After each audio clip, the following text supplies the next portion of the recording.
Monsieur le Président, moi, je vais faire mon observation sans mettre de la passion, de l'engagement physique et émotionnel. Parce que je parle du droit.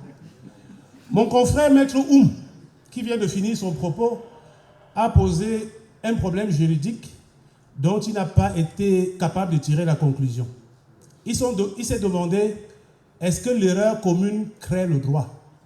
Je me serais attendu à ce que lui, en tant que juriste honnête, qu'il continue, qu'il dise exactement quel est le sens, la portée de cette maxime latine. La maxime, c'est « error communis facit ius ». L'erreur commune crée le droit. C'est élémentaire, ça s'enseigne en première année, Monsieur le Président. Donc, tout à l'heure, si vous vous souvenez bien, lorsque j'ai pris la parole pour la deuxième fois, je vous ai entretenu sur la théorie de l'apparence, Monsieur le Président. Et je l'ai fait de façon assez brève parce que je n'aurais pas voulu donner l'impression que le candidat que nous avons investi a profité sciemment des circonstances de l'apparence. Je suis donc flatté que ce soit l'un des conseils de M. Yebga qui vienne enfoncer le clou en détournant totalement le sens de cette maxime juridique. Error communis facit ius. J'en ai terminé sur ce point.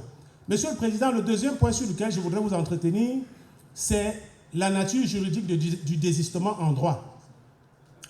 Moi, j'ai cru entendre Maître Ngan Superman dire devant l'auguste juridiction de Séan qu'en droit, le désistement ne peut s'entendre qu'un désistement d'action. Non, c'est faux. Il existe deux formes de désistement. Le désistement d'instance et le désistement d'action. Le désistement d'instance est l'acte par lequel le recourant se retire d'un procès sans manifester l'intention de renoncer à sa prétention, c'est-à-dire au droit d'agir à nouveau. Maintenant, on a également le désistement d'action. Il s'agit non seulement de retirer son action en justice, mais de renoncer à la prétention d'agir à nouveau. Monsieur le Président, les questions liées au désistement, ou bien la définition du désistement n'est pas prévue par la loi organique de 2004 qui réglemente le fonctionnement du Conseil constitutionnel. Ce qui revient à dire que pour s'interroger sur le sens de cette définition, il faut faire recours au droit comparé. Moi, je ne ferai pas recours au droit comparé français parce que ça hérisse le poil de mon confrère quand on parle du droit comparé français. Je veux parler du droit comparé camerounais en faisant recours à une sorte de législation comparée. Je vais prendre l'article 181 du Code de procédure civile et commerciale du Cameroun. Qui dit que le désistement, lorsqu'il aura été accepté, apportera le plein droit consentement et que les choses soient remises de part et d'autre au même état qu'elles étaient avant la demande.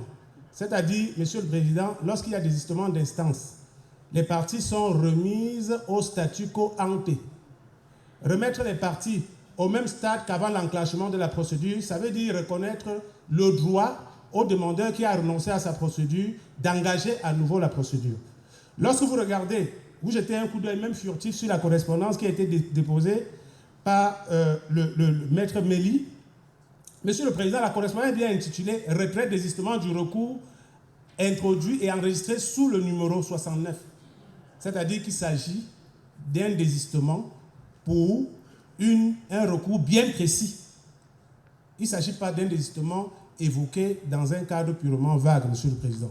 C'est la précision que je tenais à relever dans le respect des règles du contradictoire. Je vous remercie. Monsieur le Président, à la suite de mon excellent confrère, je voudrais faire quelques observations parce que j'ai suivi avec beaucoup d'attention ce qui a été dit par ceux qui nous ont précédés et je dois avouer que on ne peut plus rester sur ma faim et je suis conscient de ce qu'ils sont très loin de la réalité. Ils ont semblé prétendre que le nouveau militant du Manidem n'avait pas démissionné. Sur ce point, j'entends répondre. Il me souvient que j'étais à l'époque à la Cour suprême siégeant comme conseil constitutionnel, c'était en 2013. Vous en étiez membre. Et j'avais engagé des procédures qui tendaient à l'annulation de certaines listes du RDPC parce que des anciens camarades du SDF s'y trouvaient. Il me souvient, et que Dieu ait son âme, que le procureur général, Martin Issou Kamoulon, s'était levé et avait déclaré que les gens peuvent divorcer à plus forte raison quitter un parti politique. Et il me souvient que la décision qui avait été retenue en son temps, c'est que le seul fait de prendre l'investiture dans un autre parti politique équivaut ipso facto à la rénonciation à la précédente formation politique. Je voudrais faire cette précision pour que nous soyons sûrs de voguer sur les mêmes flots. Je poursuis. J'ai également entendu dire ici que mon client, M. Anissé Ekane, président du Manidem, aurait été exclu en 2017.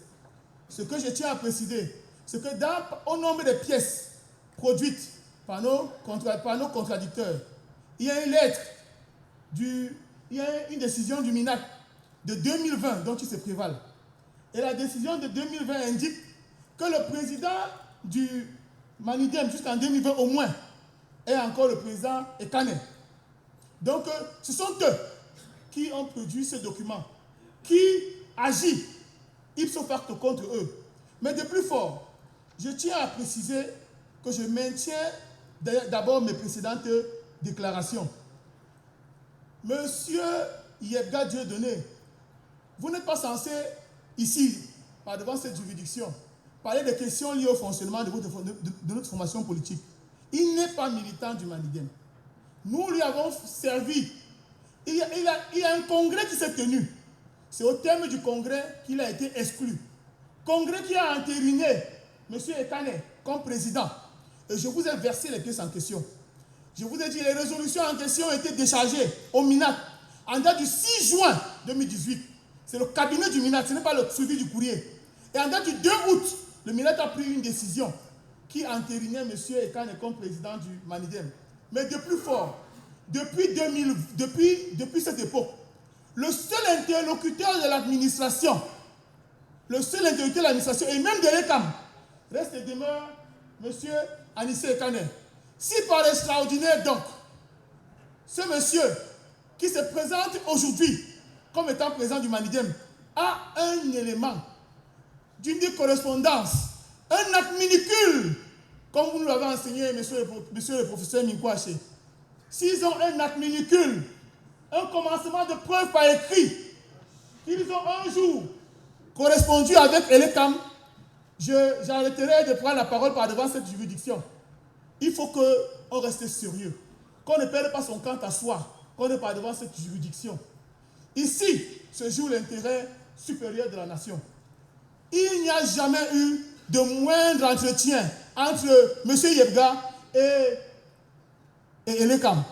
Alors, comment peut-on expliquer que ce monsieur qui s'était retiré de la politique depuis 2017 se retrouve aujourd'hui en 2025 à la faveur de l'élection présidentielle et veuille déstabiliser le fonctionnement normal d'une formation politique dont il n'est plus membre? Les statuts du Manidem ne doivent pas être discutés par des tiers. Nous maintenons qu'ils sont des tiers. S'ils peuvent nous dire à un seul instant qui est celui qui reçoit les subventions. J'ai vu que tout à l'heure, ils ont essayé d'aborder la question, mais comme ils savent louvoyer comme toutes les personnes de mauvaise foi, ils ont refusé d'entrer dans le vif du sujet. Il vous a dit que le problème était la question des subventions. Si c'est la question des subventions, qu'ils disent donc devant le Conseil constitutionnel qui, depuis jusqu'à cette année 2025, reçoit les subventions en question. Parce que vous devez au moins, si on veut faire des tripatouillages avec le pouvoir d'investigation qui est le vôtre, pouvoir au moins, sur la foi des actes minuscules, pouvoir dire de quel côté se trouve la vérité. Et je voudrais également revenir sur un point. Il a listé les membres de son bureau. Le secrétaire général qu'il revendique rappelle à lui et à Dia que depuis 2018, il n'est plus secrétaire général. Mais lui, il veut l'imposer comme étant militant d'un parti imaginaire qu'il aurait créé et qui serait également un autre Manidem. Il faudrait qu'on puisse ramener, comme j'ai dit tout à l'heure, l'église au centre du village. Je sors en disant ce que disait Hobbes dans le livre. Homi homini lupus. L'homme est un loup pour l'homme. Monsieur Yebga n'est pas préparé à pouvoir mener une campagne présidentielle. Il a déclaré lui-même que c'est le Sagat en termes camerounais. Le rôle qui est le sien, et même quand on entendait les conseils parler, leur objectif n'est pas d'être candidat. C'est de voir 2 candidatures annulées. Une juridiction n'est pas le lieu d'expression de la méchanceté. L'homme ne peut pas être devant les instances judiciaires un loup pour les autres. Il faudrait qu'on puisse dire non à cette forfaiture. On ne peut pas autoriser que des tiers viennent par devant votre auguste juridiction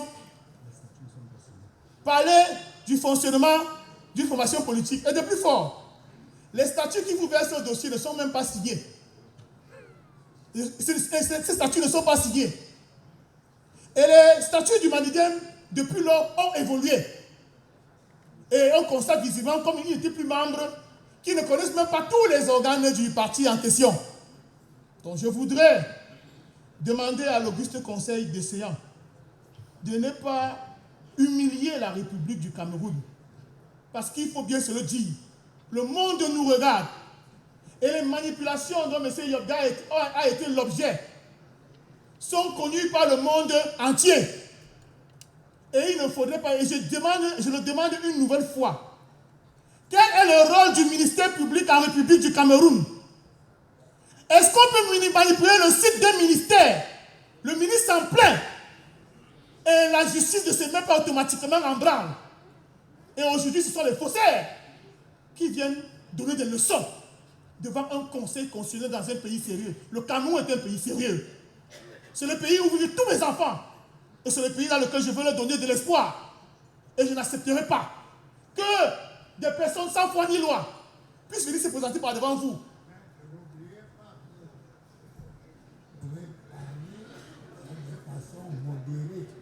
Oui, Monsieur le Président, j'en suis fort aise. Monsieur le Président, j'en suis fort aise. Je suis fort aise pour me rappeler à ce devoir. Mais voyez-vous, bien sûr, Monsieur le Président, je suis fort aise pour me rappeler à ce devoir qui transpire du serment qui est le mien. Mais parfois, l'humanité reprend le dessus sur le professionnel. Voyez-vous, je retrouve mon quant à soi. Mais je me dois également de dire mon rôle au cœur. Parce que c'est de cela qu'il est question. Nous aimons tous ce pays. Et il ne faudrait pas que certains contribuent à le déchirer. Pour sortir, je reprécise. Je demande à l'Auguste Conseil des séants, au regard du pouvoir d'investigation qui est le sien, de savoir qui reçoit les subventions depuis 2020. De se demander qui est celui qui a investi. Oui. Qui est celui qui a investi le conseiller municipal de Dibombari, qui donne la possibilité au candidat Maurice Kamto de pouvoir être candidat. Est-il admissible, est-il concevable que M. Yebgak s'était retiré dans son village à Kenglikok puisse en 2025 sortir de sa torpeur pour venir jouir du travail effectué de manière laborieuse par M. Ekane pour maintenir le parti Manidem en vie? Quelles sont les pistes de réflexion qui peuvent aider ce conseil à pouvoir se prononcer? Vous ne pouvez pas admettre qu'une personne dont les membres du bureau contestent la légitimité puisse venir ici parler au nom d'une formation politique en se prévalant des documents qui datent de Mathusalem, alors qu'encore en avril, nous avions des contacts directs avec Elekam qui travaille avec nous sur la foi des informations qui émanent du MINAC et que je vous ai communiqué. Les juristes consuls romains disaient Berba Bolan scripta manen. Les paroles s'envolent, les écrits restent et font preuve. Je vous ai donné les éléments en question. Le professeur Mingwa chez nous disait non omne quod licet honestum est. Ce qui est le plus conforme au droit n'est pas forcément juste. Il faut qu'il soit tempéré par l'équité. Mais dans cette espèce-ci, tout ce que nous avons dit est conforme au droit et est conforme également à l'équité. vous avez tous les éléments pour ne pas vous tromper. Je sais que la justice est symbolisée par une dame qu'on appelle Thémis. Elle a les yeux bandés et qu'elle tient entre les mains un glaive. Mais les yeux bandés ne signifient pas qu'elle ne voit pas. Cela suppose l'impartialité, l'indépendance, la neutralité, qui sont des sceaux qui marquent l'imprimature des juges que vous êtes. En rendant la seule décision qui se doit d'être rendue et en permettant à une personne qui a véritablement préparé sa candidature et non à des personnes qu'on allait tirer dans les chapeaux de magiciens de venir par devant cette auguste juridiction, en rendant cette seule décision-là, vous rassérénerez les uns et les autres et redonnerez à notre démocratie sa crédibilité. Parce que vous êtes le baromètre en période électorale, en période d'élection présidentielle. C'est vous qui êtes le baromètre de la régularité démocratique. Et il ne faut pas que les gens essayent de manière dévoyée de vous amener dans les statuts du Malidem. Ce n'est pas le rôle qui est le vôtre. Vous devez pouvoir, sur la foi de la loi, des actes minicules et même des preuves que nous avons produites, nous rendre la seule et unique décision qui se doit d'être rendue. C'est peut-être rébarbatif de le dire de manière répétitive, mais on a coutume de dire que la répétition est la mère de la connaissance. Et je le dis, et je laisse le candidat Ekane dire un dernier mot et nous en sortons.